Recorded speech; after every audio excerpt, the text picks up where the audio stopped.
Salut. Les autres prises de conscience que l'humanité peut avoir par rapport à la situation actuelle, elles sont beaucoup d'ordre écologique, hein. Tu constates déjà les effets bénéfiques pour notre planète grâce à la réduction de notre activité humaine. Tu vois par exemple qu'il n'y a plus d'avions dans le ciel, donc il n'y a plus ces traînées blanches et ces formations nuageuses. Donc tu prends conscience que peut-être la géo-ingénierie existe, qu'on essaye de contrôler le climat ou du moins qu'on arrive à faire certaines choses scientifiquement. Ça, c'est un fait avéré. Un autre fait avéré, c'est que tu as un grand ciel bleu et un soleil. On a quand même peut-être affaire, sûrement même, de par la pollution et autres, à une période de réchauffement climatique, comme il y en a déjà eu sur la planète plusieurs fois depuis des millénaires, comme des périodes de glaciation. Voilà, donc ça c'est pour les prises de conscience écolo. Il y a quoi d'autre? Eh ben, ça peut te faire prendre conscience qu'économiquement, si les pays commencent à se retrouver paralysés, il faut revoir tout notre système économique en fait, à base d'échanges.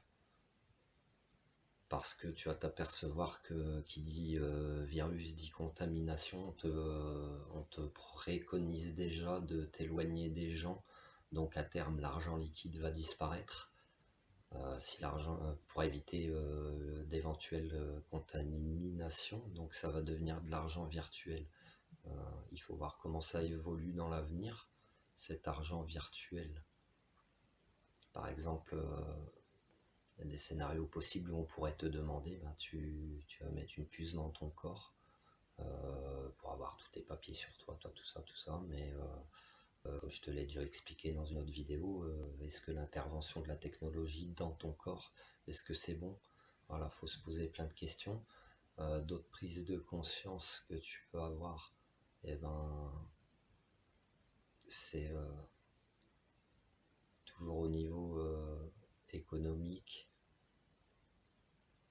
Et en fait, pour éviter cette pollution, tu vois, c'est un cercle si tu veux, il y a beaucoup de choses qui sont liées les unes aux autres. On consomme beaucoup trop, on importe des choses à l'autre bout de la planète, des choses pas toujours utiles, des bêtises qui sont produites pas cher et tout.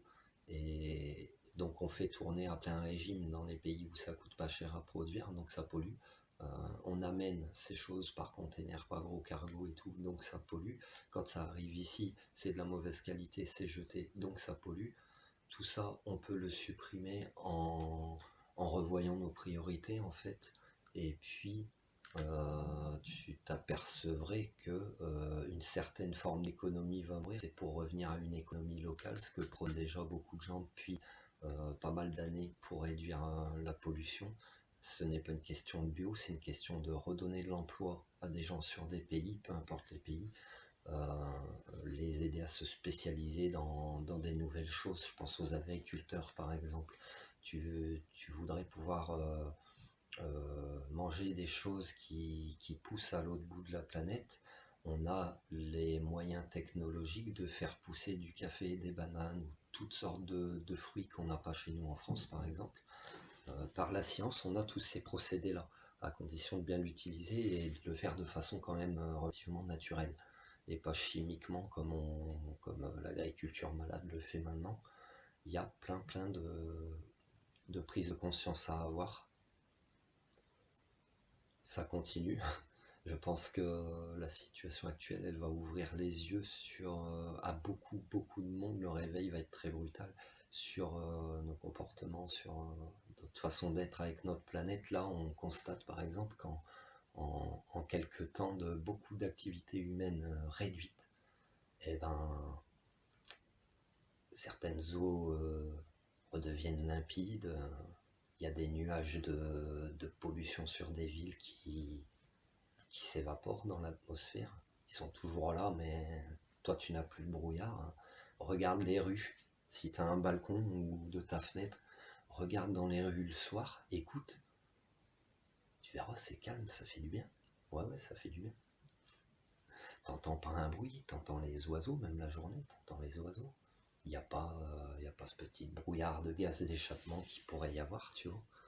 Donc il y a énormément de choses qui vont nous être montrées. La nature, le peu que tu vas pouvoir y être en contact ou sortir, et je t'encourage à le faire, la nature, tu vas réapprendre à ouvrir tes yeux comme un enfant, elle va t'offrir de très très beaux spectacles. Hein, comme je te l'ai dit hier dans une autre vidéo, tu vas voir des papillons dehors, tu vas être émerveillé comme un gamin, parce que tu n'avais même plus conscience que ça existait, ou que tu ne voulais même plus regarder ces belles choses à côté de toi. Donc ouais, la nature va t'offrir de beaux spectacles, et je pense qu'elle reprend celle des animaux qui viennent dans les villes maintenant. Puis, et puis en fait, bah, la terre respire, enfin, à nouveau. Voilà, c'est ça. Et bah, peut-être qu'on va prendre conscience que c'est notre habitat, que si on le protège, il restera pas grand-chose pour nous.